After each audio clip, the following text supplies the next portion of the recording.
Hi, Clancy Boyer here from beautiful Southwest Florida. Here to show you another boat. This boat just came in on trade. It was a custom ordered boat. I ordered the boat new for the folks. The reason it was custom ordered is because all the options are on the boat that we couldn't find on any other boats that were in inventory. So some of the options are there's a lot of extra seating that folds down here.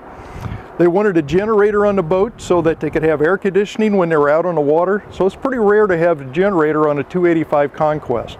So you not only have the cabin and the overnight facilities, you have all the fishing capabilities, and with all the extra seating, now you have an entertainment factor that go along with this boat.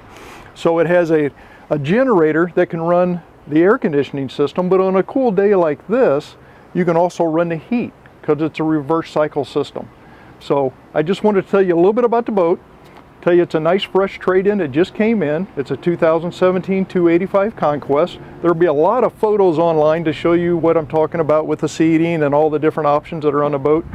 But I want you to come by and take a look at the boat for yourself in person and see how nice it is. Hope to see you soon.